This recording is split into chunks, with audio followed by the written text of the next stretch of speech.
na gawin yung pinaka-the best. No? We are in the end times. Sabi ng Panginoon, do your best. No? Maglingkod tayo sa Panginoon, yung pinaka-the best. Yung pinaka-the best. Ibig sabihin, no, priority. Siya yung pinaka-priority natin. Isa yun sa mga best. Offer your body as a living sacrifice. Ibig sabihin, maglingkod ka sa Kanya. Na walay reklamo. Kapoy, natural ang papoy kasi nata sa lawas. Pero hindi nagreklamo. Pagod yung katawan, pero ang puso, hindi pagod. Hallelujah. Pagod ang katawan. The spirit is willing, but the flesh is weak. No, pagod ang katawan, pero ang espiritu willing. No, musukol. Thank you, Jesus. Sabi dito, we need to prepare our heart for this great harvest. No, in these last days, maraming haharbisin. No, malapit na yung maraming tatrabahuin. So, ibig sabihin, kailangan natin ng mga laborers. No, where are the end-time laborers? No, nasa na yung mga laborers? No, na hinahanap ng Panginoon. Kaya sabi ni Jesus, no, hindi darating yung laborers unless, sabi niya, idalangin ninyo sa Matthew 9:27, idalangin ninyo na magpapadala ang Ama ng mga taga-ani. So, ibig sabihin, dapat maging as a leader, no, kasi yung topic natin ngayon medyo malalim sa discipleship to. As a leader, kailangan hindi mawawala sa iyo ang prayer. Lord, I ask this with humbleness. Magpadala ka, Panginoon, ng end-time laborers. Magpadala ka, Lord, ng mga tao, Panginoon, na willing magpagamit. Willing may mga committed sa iyo. Kasi sabi dito, wake up and look around the field already to reap, ready to reap for harvest. No, ready na ang mga harvest, hinog na. So, ibig sabihin, pag sinabi natin hinog na, no, itong i-harvest natin, hindi palay. No, mga tao. No, hinog na sila. Pag sinabi natin hinog na, ito yung mga taong, pag sinira mo ng gospel, makikinig. No? Hopeless, depressed, yung ginawa na nila lahat ng kaligayahan dito sa mundo, gaya na ng ginawa natin noon. At dumating tayo sa punto, pag nakarinig tayo ng salita, kasi kaya ko sabi kanina, Lord, bago ako nagsimula, Lord, basagin mo ako, Panginoon. Kasi pag hindi tayo basag, hindi natin maisipan magpaayos. Kasi kung hindi pa basag ang cellphone mo, ang gagawin ng isang tao, no? Pag hindi basag ang cellphone niya, ang gagawin ng isang tao, daan-daanan niya lang yung alin? Yung shop ng cellphone. Pero pag nasira yung cellphone mo, hahanap ka talaga ng shop na kayang i-repair. Saan mare-repair yung cellphone mo? So meaning, magiging mahalaga sa iyo. No, makikinig ka. No, matututo kang makinig sa mga technician kung ano yung bibilin, ano yung problema. Kasi bakit? Kasi may nasira sa iyo. Kaya, wake up. Kailangan mong lumago. Pero bago ka lalago, as a Christian, kailangan mong dumaan sa pressure. Kasi lahat ng nakaranas ng pressure ay gumana. Kasi kahit gaano kaganda ng piano mo, kung hindi mo pipindutin yan, kung hindi mo pipindutin yung keyboard, no? Walang tutunog.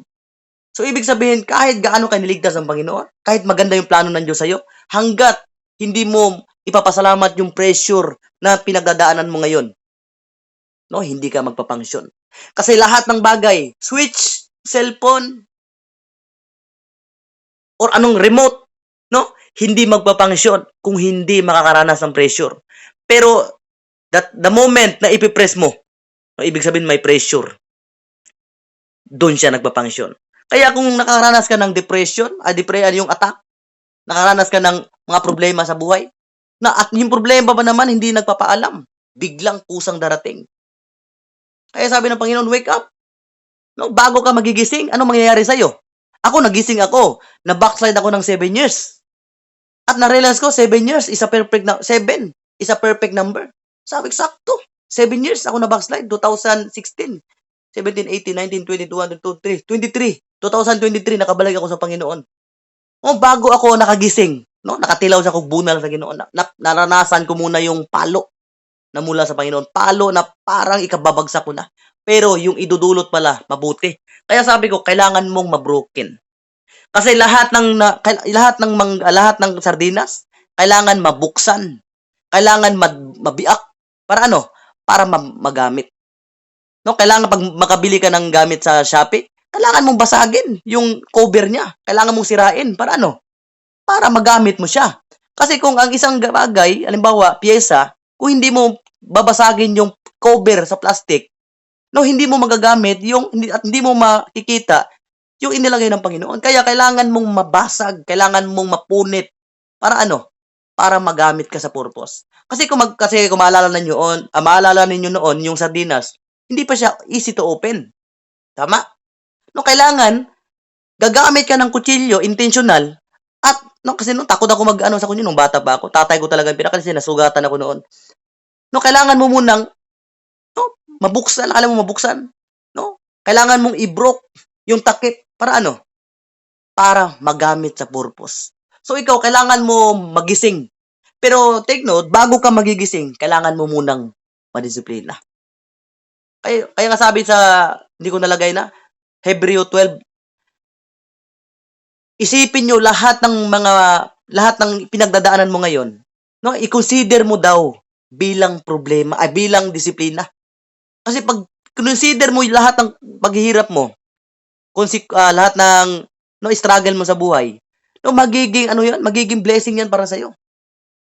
No, your problem becomes a miracle. At lahat ng problema ay nagsimula sa milagro.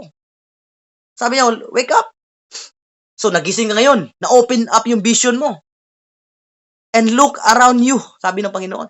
Tingnan mo sa palibot. The fields already, no? Hinog na para i-harvest. Hallelujah. We need to prepare our heart for the great harvest.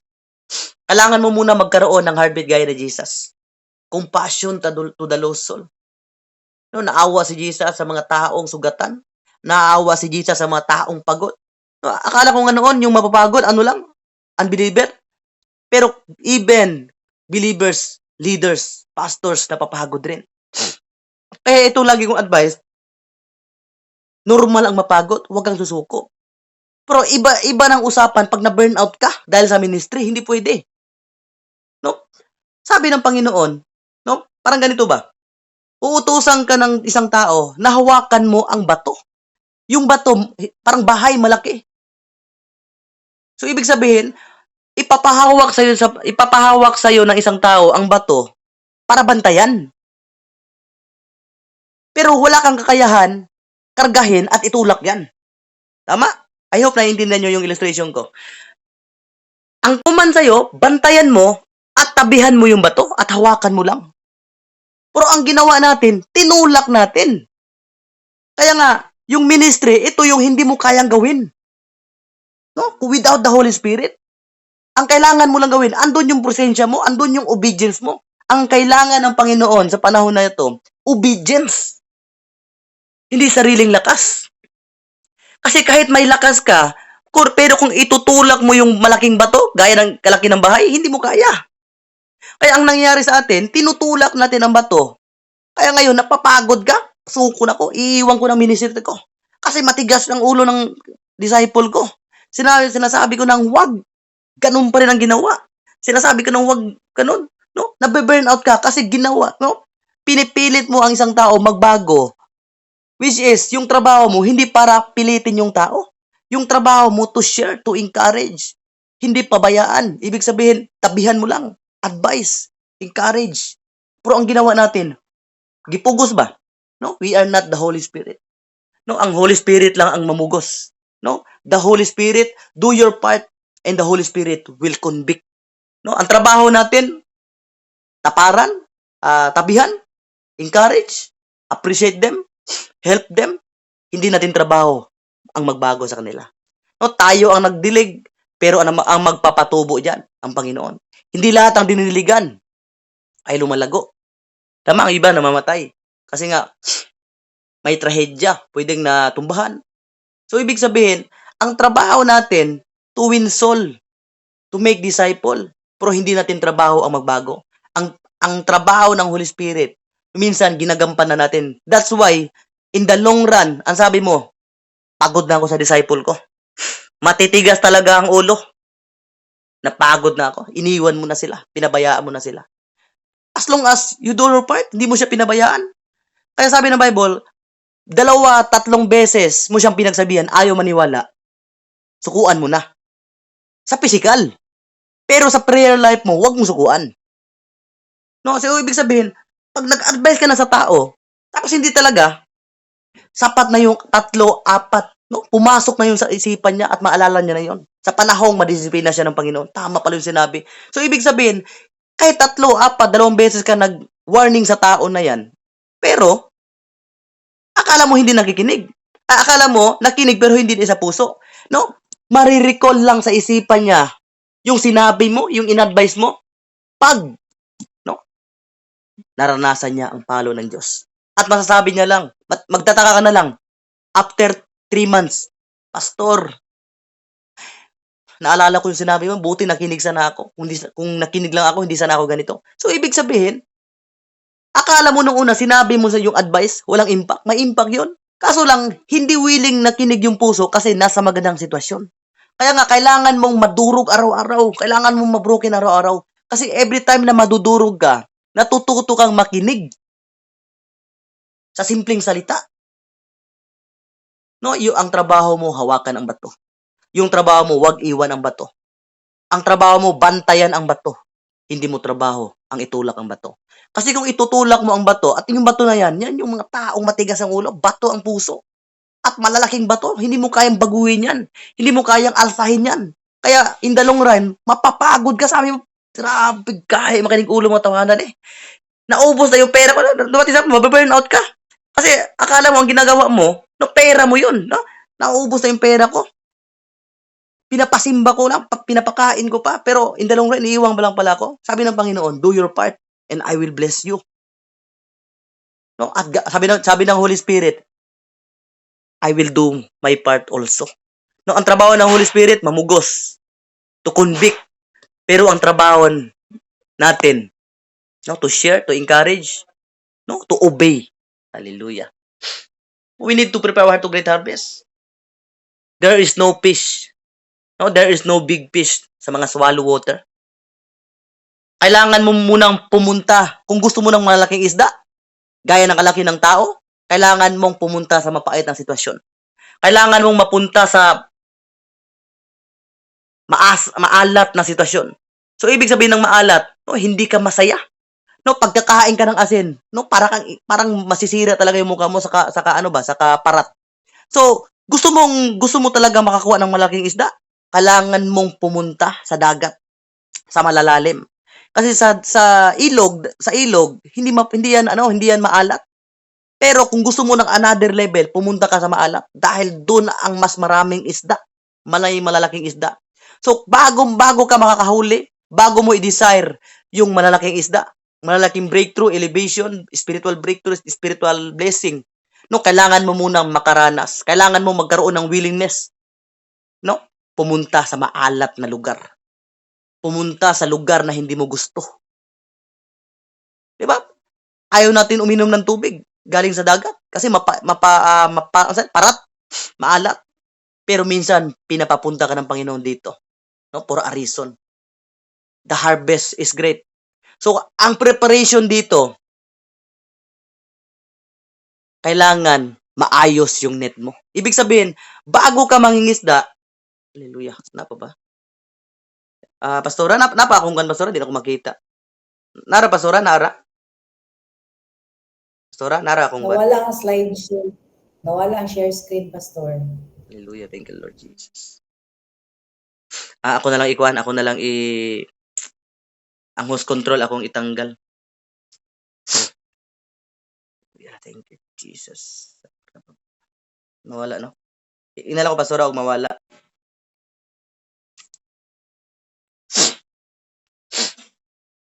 We need to prepare our hearts. No, kailangan nating, ang puso natin dito, net. Tingnan nyo ha, ang puso natin dito, ito yung net. Ang net, it emphasize our heart.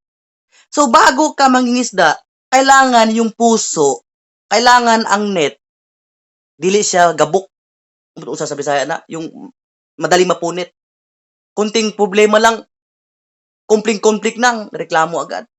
No, hindi mawala yung self-control, nawala yung pagiging Kristiyano. So, kailangan yung net solid.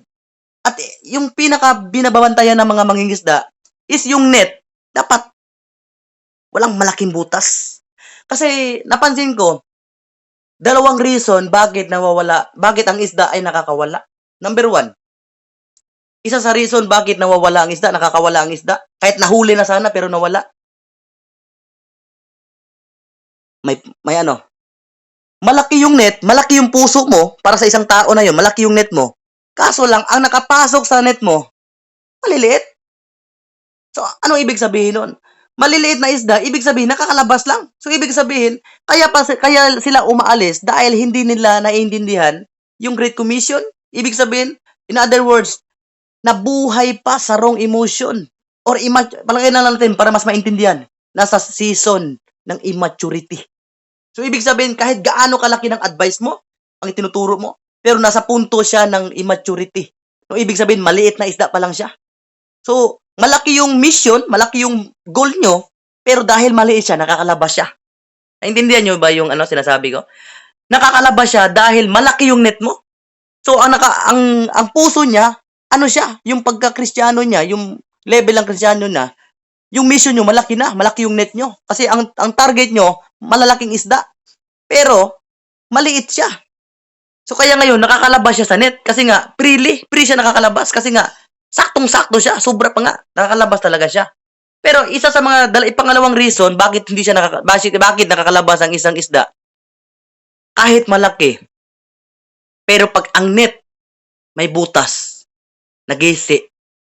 Pag ang net butas, kahit gaano kalaki, makakalabas. Pero ang isa nakalabas, pero dahil maliit siya, okay lang yun. Pero pag ang isda nahuli mo na, pero yung net nakalabas, anong reason? Dahil ang net ang problema. Dito tayo ngayon, maalarma. Kung lalabas ang maliit na isda, dahil malaki ang net, wala tayong pananagutan sa Panginoon. Pero, kung makakalabas ang malaking isda, dahil may punit ang net, no, may problema tayo. So, minsan pala, pwedeng ma-stumble sa atin. Sirang net, speak about sirang puso, sirang attitude, walay self-control. Kaya nga sabi ko nung nag-topic si Pastor Ron dyan about sa self-control, sabi ko ang self-control, importante talaga. Kung gaano ka-importante ang brake sa sasakyan, sa motor, ganon din ka-importante ang brake. Kasi pag ang sasakyan walang brake, people perish. Kadalasan sa mga namamatay, kadalasan sa mga nadisgrasya, nawala ng brake.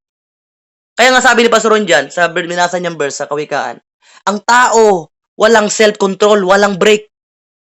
No? Parang nagpatayo ng building na walang pundasyon.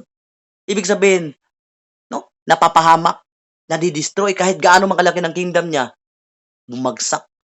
Kaya nga sabi ko nung naglinog, nung may lindol, alam mo ba, di ba, naglindol doon sa Thailand. Tapos, kahit lumindol, may mga building na bumagsak. Di ba, tingnan nyo ha? May mga building na bumagsak.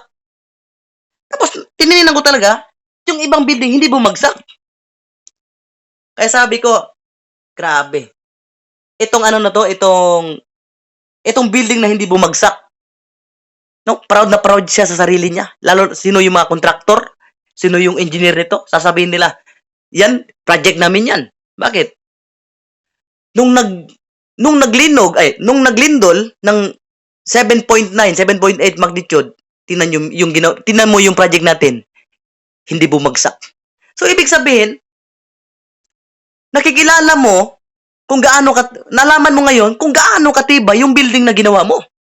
Dahil nung dumanas ng shakening, ng lindol, ng buhay, hindi na yanig. Kaya masabi mo, may strong foundation. Malalim yung pundasyon yan. Kaya hindi na tinag. Pero bakit yung kabilang building, mas mababa, bakit bumagsak? No. Ano siguro ang nasa isipan ng mga kontraktor at saka engineer nun? Siguro maiisip niya, kaya bumagsak yun kasi Pwedeng kinurakot yung pera. Yung pera hindi ginamit, no? Ginasto, tinipid. Pero yung isa hindi na ano. So malalaman mo, no? Malalaman mo kung matibay ka sa spiritual pag inaalaw ng Panginoon yung shakening. Hallelujah. Sa shakening, may matatanggal, may nababago. Kasi kung bibili ka ng malunggay, anong ginagawa mo? No, sinishake mo. Para ano? Matanggal yung mga sirang, yung mga yelo-yelo, at mahuhulog yung mga uod na may buhok. Yung uod, yung mga uod sa ano, yung mga insekto. No, pag isi-shake mo yung malunggay, no, may mahuhulog. Minsan uod pa. So, ibig sabihin, huwag mong tingnan yung shaking. No, tingnan mo, matibay pala ako. Paano mo nalaman? Nang dahil sa shaking. Hindi mo ipinagsalamat yung shake, hindi mo ipinasalamat. Huwag mong ipasalamat, hindi pala natin ipasalamat na naglindol. Ipasalamat mo kung paano ka niligtas ng Panginoon, paano pinatunayan ng Diyos na malakas ka na pala sa spiritual. Kaya yun ang ipagpasalamat natin. Sa panahong may problema, nakakabangon pa rin ako, nanatiling nakatayo. Bakit? Dahil malalim yung pundasyon. So, number 1, nawawala yung tao dahil maliit siya. Okay yun, wala tayong pananagutan doon. Pero, kung na-stumble ang isang tao nang dahil sa ating mga ugali,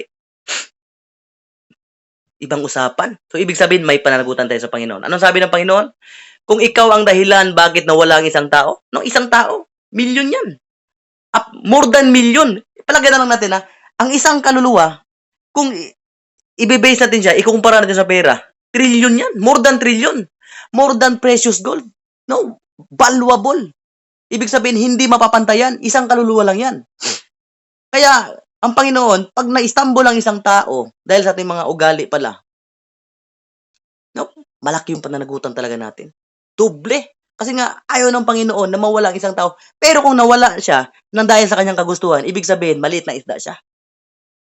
Kaya siya nakalabas sa malaking ano. Pero kung malaki na yung ano, tapos napunit pa, so ibig sabihin may problema sa atin. Thank you, Jesus. May pananagutan tayo kay Lord. Kaya sa gabing ito, nung bago natin i-end to, dapat mag-repent tayo sa Panginoon. The harvest, ito yung great harvest mentality. Dapat may mindset tayo sa harvest. Kasi kung wala tayong mindset sa harvest, kasi yung mindset natin, kung sino maniniwala, okay lang yun. No, dapat may mindset tayo harvest. Ibig sabihin, kailangan ng focus, kailangan ng love, kailangan ng compassion. No? Kailangan maging available ako sa calling na ito. Kailangan maging bukal sa puso. Kailangan kong maging kung sa tawagan din ako, anong voluntary. Kailangan ko magkaroon ako ng voluntary heart. May nakita na ba kayo? Uy, sali ka sa amin. Ano yan? Sali tayo sa mag-volunteer tayo. Sige, sali ako. Magkano ang sahod? Uy, pag sinabi natin volunteer, no? Galing sa puso, hindi labag sa puso. No, wala kang ina-expect na kapalit. Pero kahit hindi ka mag-expect na walang kapalit, no? Ibibless ka pa rin ng Panginoon. We need to prepare our hearts for this great harvest. Ibig sabihin, kailangan mo ng preparasyon. Ibig sabihin, ayusin natin yung net natin, yung puso natin. We need to have mindset like Jesus, always looking for a massive harvest. No, Jesus, ang mindset niya, harvest. Kaya nga, Lord, the character of Jesus is my portion. The mindset of Christ is my portion. No, isa sa mindset ng Panginoon is harvest. Hindi lamang, no, ibig sabihin, massive. Marami. Harvest. Ibig sabihin, talaga? Multitudes. And now, in order to focus us to receive the great harvest, we need to have a heart like Jesus and mind like of Jesus. No, hindi tayo magkakaroon ng desire, hindi tayo makakakita ng vision. No, marami tayong ma-harvest kung wala tayong heartbeat ng Panginoon. No, okay lang ba i-desire natin ngayon sa gabing ito? And I declare and decree, Lord, your heartbeat is our portion tonight. I declare and decree, the mind of Christ is our portion tonight. We will equip, we will involve this great commission, Panginoon. Lord, alam namin, Panginoon, hindi ka nagbibiro. Dahil sarili dugo at laman, pinatunayan mo sa amin, Panginoon, na hindi ka nagbibiro. Lord, patawarin niyo po kami, Panginoon. Akala lang namin nagbibiro ka sa amin. Pero, Panginoon, grabe yung demonstration. Romans 5:8. Hindi ka nagbibiro. Nagpakamatay ka. At sinapir mo lahat ng kasalanan namin, Panginoon. Kailangan namin maging focus sa gabing ito. Thank you, Jesus. Thank you sa heart. Ano yung mindset mo? Maging mindset namin, Panginoon. Lalo-lalo na sa winning soul. In Jesus' name, amen. Now, this is the moment where Jesus tell to His disciples to have mindset to great harvest. Laging sinasabi ni Jesus, dapat magkaroon kayo ng great mindset. A great mindset of harvest. Jesus has a mindset that city could be saved in one day. No, ganito yung mindset ni Jesus. Pag pupunta siya sa isang lugar, yung mindset niya dapat, alam ba, sino sa inyo dito naranasan mong bakasyon? O si Pastor Ana noon, naalala ko, nung galing siya galing siya doon sa crossover. No, yung saan sila mapupunta? Mission ang mindset, vision. No, pagdating nila sa barko, no, nag-unite sila as a team. Nag-evangelize sa loob ng barko. Grabe. Sabi ko, ito yung mindset ni Jesus. Kaya sabi ko, grabe Panginoon, nireveal mo sa akin na yung mindset mo pala, no, dapat yung syudad, nung ka-Jesus, grabe powerful talaga yung mindset ng Panginoon. There is power in your mind. No, sa isang araw may maliligtas. The reason why cannot have the breakthrough or ministry. Ito yung reason bakit hindi lalago yung ministry natin. Kasi ito yung struggle ko talaga noon. Ito yung grabe. Alam mo ba yung love mo si Jesus? No? Love mo si Jesus without knowing, lagi ko palang nire-reject si Jesus. Alam mo ba? Every time na may conviction ng Panginoon sa'yo, pero binabaliwala mo dahil sa ating mga personal needs, no? The Holy Spirit, no? Nare-reject pala natin. No, pero ang pinakamaganda sa banal na espiritu, hindi kanya tatantanan. Parang negosyante ba? No, na-reject na. Yung alam mo ba yung mga negosyante ng antipara, charger, no? Sa isang araw, nararanasan nilang ma-reject ng 50 times, more than 50 times. Pagbibentahan din, siguro sobrang 15 times na tao, siguro, naabot siguro sa isang araw na, halimbawa, mga 500 na tao yung nila, boss, bili ka ng antipara? Hindi lang, boss. Sa mga terminal, di ba, alam meron yan? Pero sa 500 na tao, no, ang bibili ng products nila, mga 80 na tao lang. So, ibig sabihin, yung 420, ano lang yun, ko lang yun, calculation ko lang yun. Para example lang. So, yung 420 pala, no, naranasan nila yung 420, ma-reject sila, hindi bumili. At binaliwala sila. Ganun yung banal na espiritu. Kahit ni-reject mo lang ni-reject, nagpapatuloy pa rin na i-convict tayo hanggang sa bumigay ka. Sino sa inyo dito? Hindi mo siya kailangan ng isang bagay. Pero ito klaseng negosyante, ito klaseng vendors, no, namimili talaga. Sige na, bilhin mo na, pangkain ko lang. No, hindi mo kailangan ng charger kasi may charger ka na.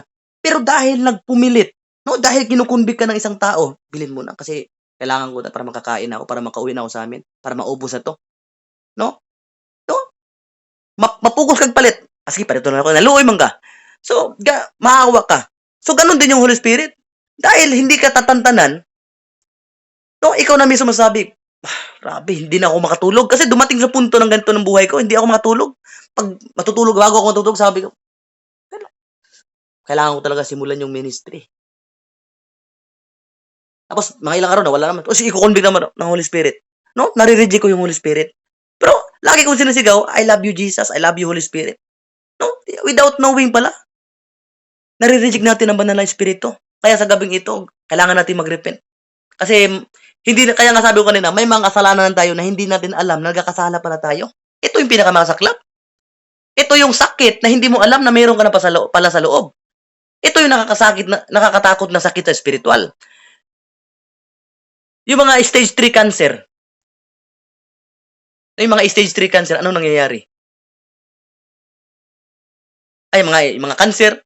Akala ko buko lang. Hindi ko kasi nakita noon. Akala ko wala lang. Pero, nung nalaman niya na puruhan na pala. Ito nakatakot. Ito yung reason. Number 1, procrastinate. Yung, bukas na lang. Sige na, pag may pera na ako. Saka ko na gawin yung ministry, saka na ako magseryoso sa Panginoon pag stable na yung negosyo ko. Ito yung mindset ko noon. Pag makabalik na yung negosyo ko, magsisimula na ako sa ministry ko. Which is mali. Kaya lagi palang nire-remind sa atin ng Panginoon, seek first the kingdom of God. Hindi, seek your business. Seek, tarungan sa imong negosyo o saka mag-ministry. Hindi pala. Maraming nagmi-ministry kahit walang trabaho. Tama? Kaya sabi ng Panginoon, seek first the kingdom of God. Ang gusto kasi natin, yung all these things, Pero ayaw natin ng seek first. Ang gusto natin, ang paborito natin sa Matthew 6:33, and all these things shall be added unto us. Pero binabaliwala natin yung seek first the kingdom of God. No, procrastinate, delay or postpone action. Ito yung gusto mo, pero lagi mo sinasabi bukas na lang. Yung mga bukas mindset, yung mga nasusunod na lang. Ito yung mga bukas na lang. Yung ganito ba? Maghuhugas ka ng plato, bukas na lang. Ano nangyari ngayon? Gitilap-tilapan sa iro. Nidilaan ng aso. Nagka-bacteria tuloy. So yung mga bukas mindset, ito yung mga, no? May opportunity na sana kayang gawin ng Panginoon, may gagawin ng Panginoon ngayon, hindi nangyari. Kasi nga, may mindset na bukas na lang. So sa gabing ito, i-cast down natin to, yung mindset na ganito, i-cast down natin. Amen, yung procrastinate. Kasi sa ministry, bago ka magsisimula, hindi papayag ang Diyos na magsisimula ka na meron ka, yung abundansya ka. Ilalagay ka talaga ng Panginoon sa walang-wala. No, pag gagawin mo yung ministry, yung walang-wala ka. Para ano? Ano yung may tinuturo ang Panginoon para magtiwala ka sa provision niya. Magtiwala ka that God is a God of provider. Kung paano siya nagpaulan ng mana noon sa mga reklamador na Israelita. Lord, hindi ako reklamador, pero naniniwala ako, Panginoon, pauulanan mo rin ako ng mana. No, huwag kang matakot. I assure you tonight, ito lang yung desisyon na hindi ka bibiguin ng Panginoon. Ito lang yung pangarap na hindi ka bibiguin ng Panginoon. Kaya sabi sa insight ko, sabi pa na Isaac, may panggatong ka. May panggatong ka, may sulo ako. May pasulo tayo. Asan yung tupa? Asan yung offering? Asan yung i-offer natin? Asan yung provision? May skill ka, may abilidad ka to handle people, to preach the gospel, may knowledge ka na. Pero, sabi ni Isaac, nung i-offer to siya, nung papatayin sa hindi niya alam, asan yung tupa na i-offer natin? No, without knowing, siya pala yung i-offer nung time na yon. Kaya sabi ko, hindi mo makita ang provision ng Panginoon. Lord, aakyat ako sa bundok. Asan yung tupa? Siguro inisip niya sa tatay, nakalimutan niya siguro. Pero tingnan nyo, nung sumunod si Abraham, no?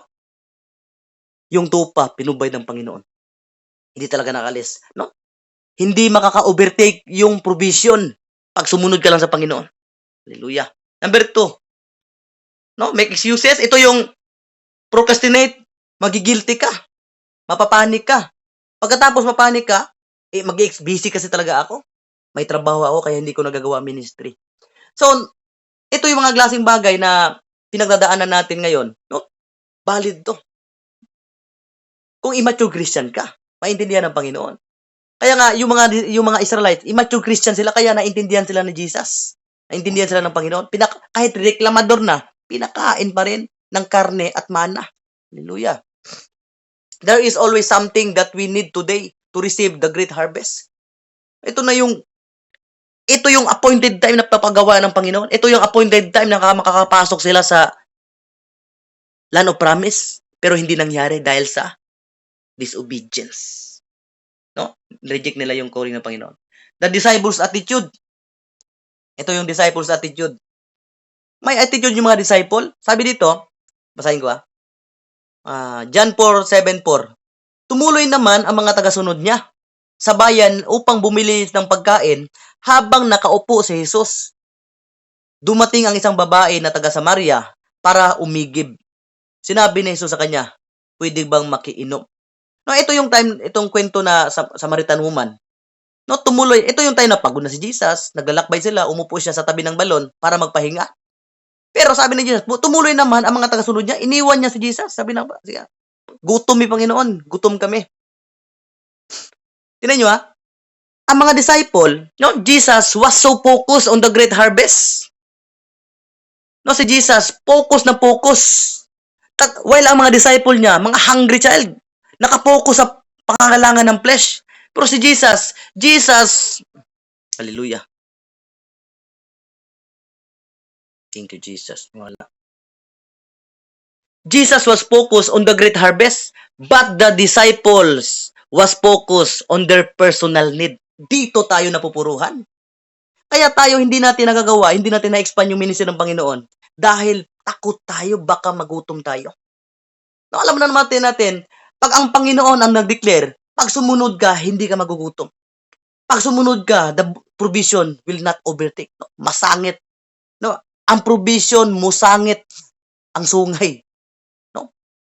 Ang blessing na para sa iyo, ilalaan talaga ng Panginoon. Kahit hindi mo man i-expect yung reward, no? God is faithful to reward you. Sa ayaw at sa gusto mo, bibigyan ka ng reward ng Panginoon. No? Nang dahil sa ating mga personal need, ito yung struggle ko noon. Sabi ko, pag makaipon ako ng 10K, kasi sa panahon ko ngayon, no? Yung naipon ko ng konti, ginasto ko sa ministry. Kaya sabi ko, ito na yung investment na hindi nabubulok, hindi masasayang. Pero alam ko, no, hindi ako pababayaan ng Panginoon. No? Ito yung kinakatakutan ko, baka pag ministry ako, maguto yung pamilya ko, makulong ako sa mga utang ko. Dito tayo napupuruhan sa ating mga personal need. No? Para tayo mga disciple na Jesus pala. No, nakapokus sa hungriness, sa kagutom. Jesus want to go that place that he could meet the needs of the person. No, si Jesus gusto niyang puntahan yung needs ng tao.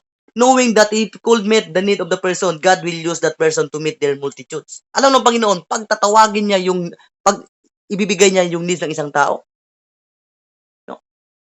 Yung tao na yan, ordinaryong tao, gagamitin ng Panginoon.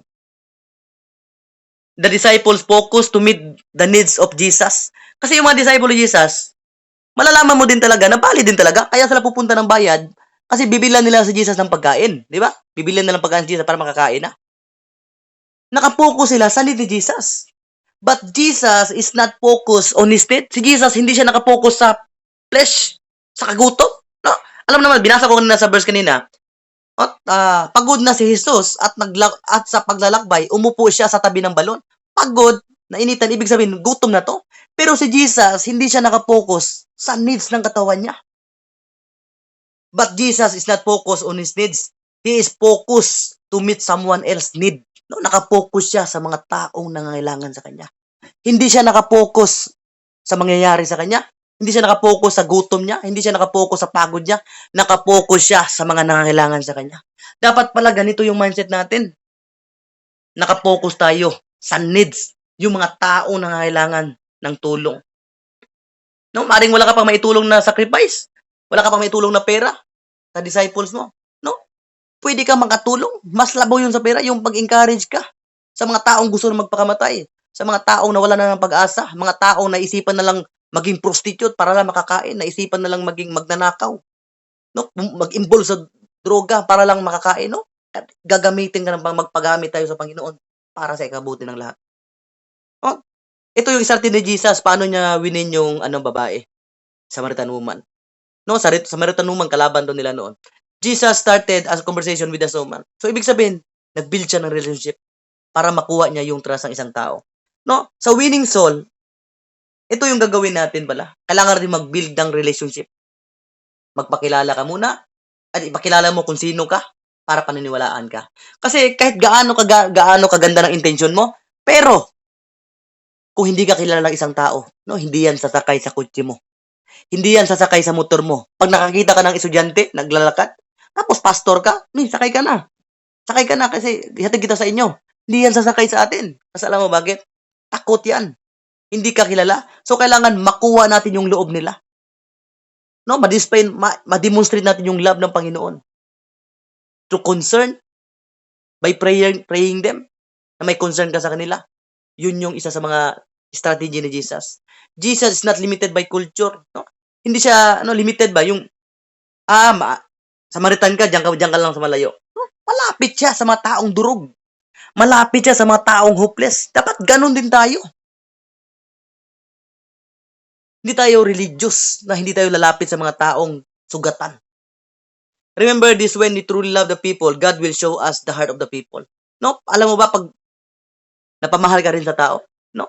I-reveal ng Panginoon, no? Ipapadiscern sa iyo ng Panginoon kung ano yung nangyayari sa tao na yan. Kasi tingnan niyo naranasan niyo na bang mag-preach? At pagkatapos yung mag-preach, sabihin sa ng tao, "Uy, pastor, nakakaalam ka ba sa story ko?"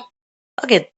Nung nag-pray ka kanina, parang ako ang natamaan tsaka yung nag-preach kanina, parang akala ko nga ako yung pinapadinggan mo.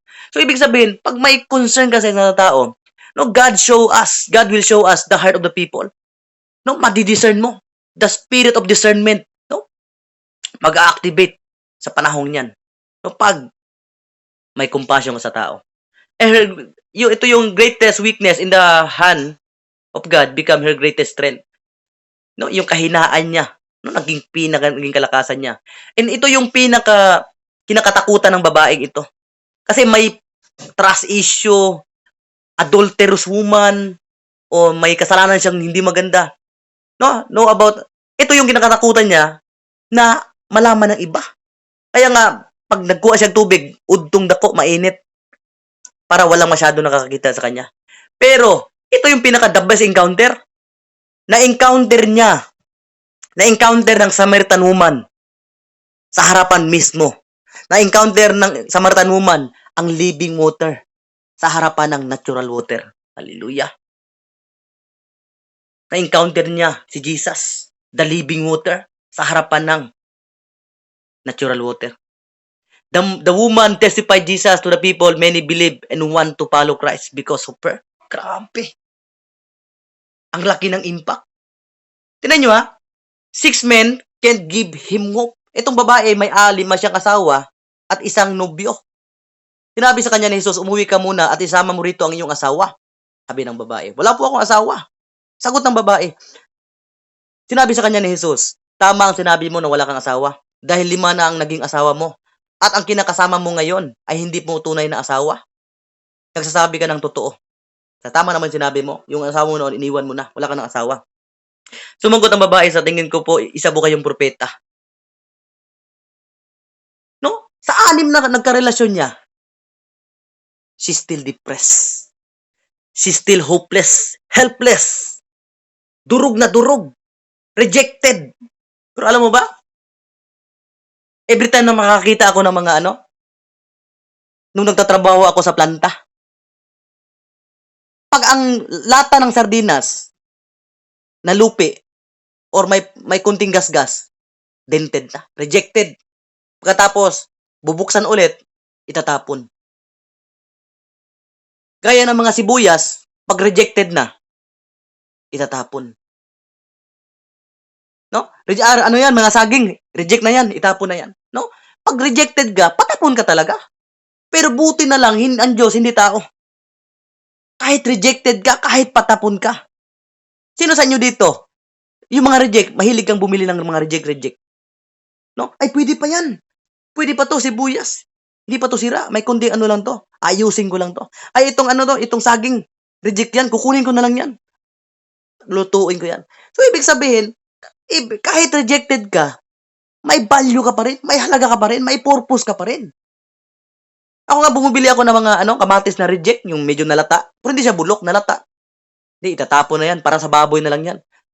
No? Baboy na yung buhay mo. Patapon ka na. Parang sabi ko, para sa baboy na. Kunin ko na lang yan. Ginamit ko. So, kahit rejected na, no, may purpose ka pa rin. Pero ito yung, Jesus was the 7th man came into her life. Sinabi ng babae, nalaman ko pong darating ang Misayas na tinatawag ding Kristo. At ang pagdating niya, ipapaliwanag niya sa amin ang lahat ng bagay. Sinabi ni Jesus sa kanya, akong nagsasalita sa inyo ngayon, ang tinutukoy mo. No, na-encounter niya ang pinaka-the best man. No, ang living water, Jesus, the Son of Man. Tingnan nyo ha, sa 6 na karelasyon niya, hindi niya naranasan yung satisfaction, peace of mind, contentment, joy of the Lord. Pero nung ma-encounter niya si Jesus, ang number 7, the perfect number, na-encounter niya ang ika-7 lalaki sa kanyang buhay. No? Her life will never be the same again. Alam niyo ba kapatid, every time na ma-encounter niyo ang Panginoon, no? Your life will never be the same again. May problema, pero you are not depressed. May problema, pero nasa katinuan ka pa ng pag-iisip mo. May problema, pero nasa focus ka pa rin. Ganon ang buhay na may Kristo. Hallelujah. Thank you, Jesus. Civilian mentality. Ito yung pangatlong problema. Civilian mentality. Pag once believer ka na ng Panginoon, you are a soldier of Christ. Ibig sabihin, yung mindset, worldly, wala na yon. Kaya kung mapapansin mo, alam to ni Pastor Bellboy, pag ano ka na, military ka na, pulis, iba ka na mag-isip. May mga alam ka na hindi nakikita ng mga sibilyan. May mga aware ka sa isang bagay na hindi alam ng sibilyan. Kaya kung makikita mo, yung mga bagong graduate, dumaan sa training, dumaan sa endurance, no? Pagod, sakit, halos gusto nang sumuko sa sitwasyon. Pero dahil may pangarap, may goal, no? Tinapos nila kahit gaano kahirap yung 6 months. Pagkatapos nun, nung nalabas na sila sa training, no? Mahinahon magsalita, mataas ang pasensya, kasi doon pa lang mismo sa training ground, no? Pinapagalitan, pinapahirapan. Pero take note, hindi pinapahirapan yung mga trainee para pabagsakin. No, pinahirapan sila para mas lalong maging maayos. Ganun din sa buhay Kristiyano. Kaya ka tinatanggal, kaya inaalo ng Panginoon na maranasan mo yung baha sa buhay mo. Maranasan mo yung bagyo sa buhay mo. Kasi may mga dumi tayo sa ating pagkatao. No, maling prinsipyo, maling mindset, maling pag-iisip, maling pananaw. No, kaya kailangan maranasan mo yung bagyo para ma-wipe away. Kasi ang nakikita natin, bagyo, baha. Pero alam mo ba, every time na may baha, mas nalilis yung mga bakterya. Kasi yung mga kanal na itim na, pag nabahaan yan, no, tanggal lahat ng dumi. Yung mga madudumi sa mga kalsada, no, pag dumaan ng baha, no, malilinis yan. Ang nakita natin, perwisyo ng baha. Hindi natin nakita yung epekto dahil sa baha, naging malinis ang lugar. Tama? No, may nililinis ang Panginoon. To have a great harvest, we need to change the I can't mentality. No? I rebuke, I cast down every spirit sa kanang I can't mentality. And I download by the authority of Jesus the I can mentality. No? I-cast down mo yung hindi ko kaya. Hindi mo talaga kaya yan. Pero kung magdidepend ka sa Panginoon, kaya mo yan. Obey lang. Hawakan mo lang. No, ang Diyos na ang magtutulak, ang Diyos na ang magliligtas. No, dapat i-desire mo sa buhay mo, i-declare mo, I can mentality is my portion. Yes, you can. Stop thinking that you can because the Holy Spirit will empower us. Kaya mo pala kaya gawin ang isang bagay, hindi dahil sa kakayahan mo. Kaya pala nababago ang buhay ng tao dahil by the power of the Holy Spirit, the conviction of the Holy Spirit to advance His kingdom. No, focus on mission, not in our ambition. No, marami tayong ambisyon. Mag-abroad muna ako, pag may pera na ako, magmi-ministry na ako. Hindi. Focus sa mission, not our ambition. Kasi nangyari sa atin, baliktad. Focus our ambition and then focus mission. No, pwede kang magsimula. Kahit walang-wala. Kaya ilalagay ka talaga ng Panginoon sa walang-wala. Para ipakita niya sa iyo kung gaano siya mag-provide miraculous. Pinagi sa milagro. No, part-time Christians cannot beat full-time devil. Meaning sa part-time Christian, Sunday Christian lang. Monday, Tuesday, Thursday, walang devotion. Hindi nag-i-involve sa fellowship. Gaya nito. No, if you are part-time Christian, tapos galit ka sa demonyo, paano mo madidestroy yung demonyo na sumira ng buhay mo noon? Paano ka makakaganti? No, alam mo ba, binigyan tayo ng Panginoon ng karapatan magiganti, pero hindi sa tao, sa demonyo. Kaya ka sinaktan ng tao dahil may demonyo nakapalibot niyan, nakatalikod niyan, nakabehind niyan. So magagalit ka ngayon sa naka-behind sa tao na yan. So paano ka makakaganti sa demonyo kung part-time Christian ka? No? Monday, Tuesday, wala kang gana maminaw sa pulong sa Ginoo. Pero pag Sunday, in love ka sa Panginoon. Lord, I need you. Pagdating ng Monday, ayaw mo. Naranasan ko yan noon nung 2015. Ito yung time na immature Christian pa. Pero pag Sunday, iyak talaga ako sa Panginoon. Pero pagdating ng equipping, ayaw ko. Gusto ko, kasi busy ako. Hindi ako makapunta kasi wala akong pamasahe. Pero malapit lang naman yung simbahan. So, ibig sabihin, paano mo madidestroy yung gusto mong i-destroy kung part-time Christian ka? No, paano mo mabibili yung sasakyan kung hindi ka full-time? Paano mo mabibili ang isang bagay kung part-time ka? No, paano mo ma-destroy yung works of darkness kung part-time ka? Part-time Christian cannot beat full-time devil. Gusto mong i-destroy yung high rank pero Sunday ka lang, no, nagpapalo sa Panginoon. No, the harvest is great. Magtatapos na tayo. But the workers are few. Ito yung iyak. Ito yung sinisigaw ng Panginoon. No, habang babasahin, alam mo ba sa Matthew 9:37, si Jesus ang nagsasalita sa iyo ngayon. No, okay lang ba basahin natin sa sabay-sabay sa Matthew 9:37? And he said to his disciple, means Jesus. Si Jesus ang nagsasalita. The harvest is great. No, habang babasahin ko to ngayon, pwede mo bang i-open yung, ngayong topic kagabi, open your heart. Pag maminaw ka sa pulong sa Ginoo. Pwede mo bang i-open yung puso mo ngayon? Habang babasahin natin, the harvest is great, but the workers are few. No, ilagay mo sa puso mo ngayon na nangusap ang Panginoon mo ngayon sa puso mo. Kaya sabi ng Panginoon, idalangin niyo mga anak na maraming ipapadala ang Ama na laborer. Where are the laborers? The harvest is great, but the workers are few. Kakaunti lang. Marami ang aanihin. Kaya yung iba nabubulok.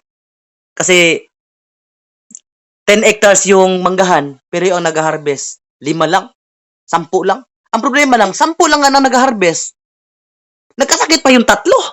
So, ibig sabihin, 8 na lang talaga. Mas kulang pa. Maraming napapahamak, maraming nadudurog, maraming nakakain ng uwak, maraming hindi na preserve nang dahil kakaunti lang ang workers. No, sa gabing ito, pwede ba tayong maalarma? Tingnan nyo, sabi ni Jesus, look around you. Jesus said, the fields are ready. Ang mga tao, we are in the end times. Handang-handa na yan, makinig ng salita ng Diyos. Conclusion, 3.3 Pinoy suffering depression. No, maraming nagsasabi ng depression. Hindi nila sinisigaw sa bunganga nila, pero sinisigaw ng espiritu nila. We need help. Where are the laborers, Lord? Nasa na yung mga laborers mo? Ang espiritu nila, nanalangin sa Panginoon, nasa na yung mga laborers? Kailangan namin ng rescue. Pero yung physical nila, hindi nakaka-response kasi nga, natakot, baka ma-judge. Gaya ng Samaritan woman. No, takot siyang sabihin niya yung mga pangyayari sa buhay niya sa isang tao. Takot niyang ipaalam sa tao dahil baka husgahan siya. No, alam mo ba, pasalamat tayo sa Panginoon. Lumapit tayo sa Kanya ng napakarumi. Maraming kasalanan, pero hindi tayo hinusgahan. Ito na yung Diyos. Siya yung lalaki sa buhay ng bawat isa na hindi tayo hinuhusgahan. Pero alam mo ba ang nangyari? Nung nauwi ni Jesus itong Samaritan woman, grabe, multitudes. The harvest is great. Hallelujah. Mas alam mo ba nangyari? Ang mga tao, challenge nila si Jesus. They big Jesus, sabi nila, pwede bang mag-stay ka muna ng 2 araw dito? Willing kami makinig ng iyong salita. Malalaman mo pala, ang isang tao, hinug na. Pag naka-encounter kayo ng isang tao, na parang, uy, dito ka muna. Gusto kong kausapin kita. Gusto kong sharean mo ako, encourage mo ako. Kasi parang, so ibig sabihin, hinug yan. Kasi kung babasahin nyo tuloy-tuloy yung John 4:27 ata yun, yung tao, hindi pinauwi agad si Jesus. No, pina-stay si Jesus. Kasi willing silang makinig.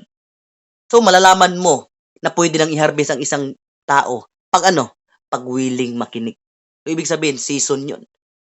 Yun na yung time na pinaka-lowest, pinaka-baba, nasa bali moment ng kanyang buhay. Pinaka-lugmok na sitwasyon. No? Matututong makinig ng isang tao. 5 husband, 1 boyfriend. 6 man. When Samaritan woman encountered Jesus, he found another man, Jesus. No? The perfect number. No, na-encounter mo yung pinaka-perfect God yung buhay.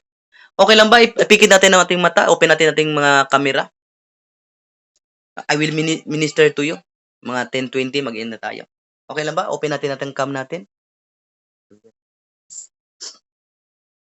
Hindi ko alam yung pinagdadaanan mo. Alam ko may heartbeat, may gusto mong ding sundin yung Panginoon. Sinisigaw mo rin, Lord, gusto ko magpagamit sa iyo. Pero Panginoon, I am binded by my situation. Gaya ako ng disciple No, nakapokus sa personal need. Dumating sa punto, Panginoon, nakakalimutan namin ang inyong promise, Panginoon. Lord, we need, because this is an end times.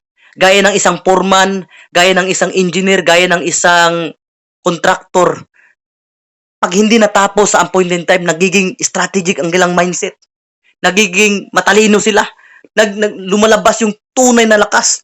Matataka ka na lang, tsaka foreman, no, tumutulong na. Tsaka yung contractor, tumutulong na rin sa gawain. Kasi alam mo bakit? Alam nila may appointed time. Kasi kung hindi nila magagawa yon, may pananagutan sila. No? Matatapos na yung building sa isang taon. Pero muntik ng sumubra. Sabi nila, kailangan matapos to sa madaling panahon. Kailangan nating mag-hiring na marami pang workers para matapos to. So, ibig sabihin, we are in the last days. Malapit na yung appointed times. Kailangan nating maging alarma at magpagamit sa Panginoon. Hallelujah. May ano tayo? Okay lang ba? Ipikit natin yung mata? May panunuorin tayo. Hallelujah. Saglit lang. Ipikit natin yung mata. Okay lang ba? Kantahin natin ang worship na ito? Okay lang, Pastora? Nakita ba, Pastora? Pastora? Pastora, nakita na, Pastora? Amen, Pastor. Habang kakantahin natin yung worship na ito, na alam ko, gawin niyo siyang personal prayer. No, that you are desperate, Lord. Gusto ko talaga magpagamit sa iyo, Panginoon. Tulungan mo ko, Lord. I ask the wisdom how to win soul. At paano makalabas sa sitwasyon na ganito. Lord, I want to go in another level. No, habang mababasa mo yung lyrics ng kanta, no, i-desire mo, Lord, I am desperate. I am willing. No, ano yung lyrics ng kanta? Kantahin mo rin. Hallelujah. Thank you, Jesus.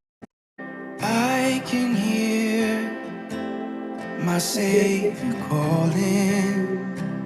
Take up your cross and follow me. Let my heart move in sweet surrender. Lord, it's my joy to say yes to you. Yes, Lord. Hallelujah.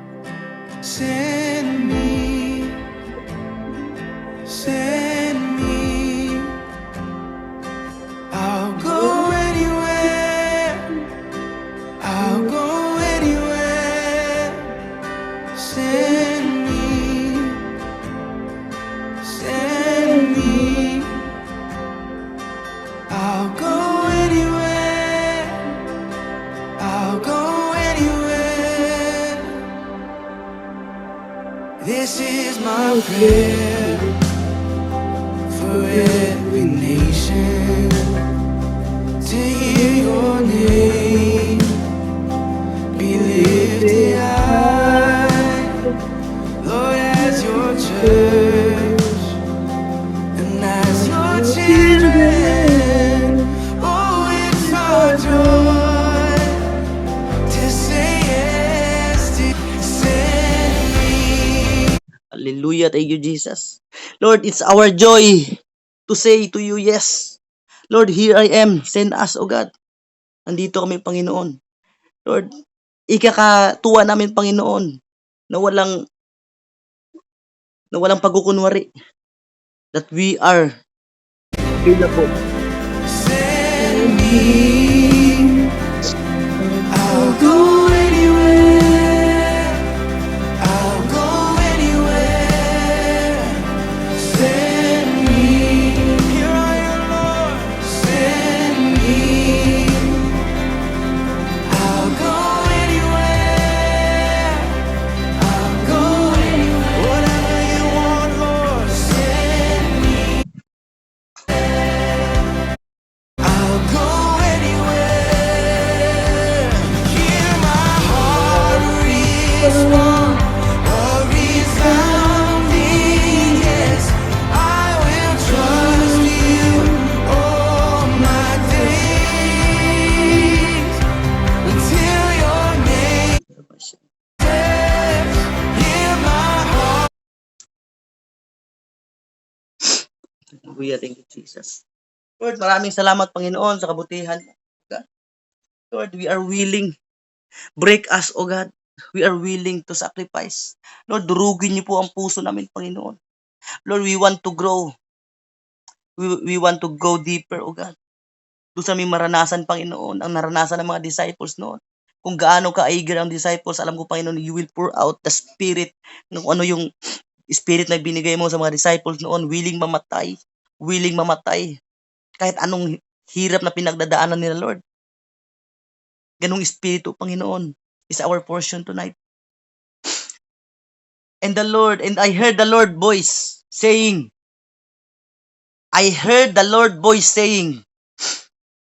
whom shall I send, and who will go for us? Sabi ng Panginoon, sino ang isusugo ko? Yung mga unbeliever? Kaya nga, sabi ng Panginoon, kaya ko kayo tinatawag. Dahil kayo ang pag-asa nila. Kayo ang gagamitin, i-extend nyo yung pagmamahal ko. Sabi na po ng Panginoon, i-extend ko yung compassion ko through your lives. Ito yung pinakamaganda kay Isaiah. Then he said, here I am. Send me, Lord. Here I am available. Lord, here I am willing to volunteer. Nang walang kapalit, Panginoon. Willing to sacrifice for the sake of the lost soul. Lord, isang kaluluwa, Panginoon. Isip ko ba, higit pa sa trilyon. Lord, kaya pala, Panginoon, mahalaga sa iyo ang isang kaluluwa.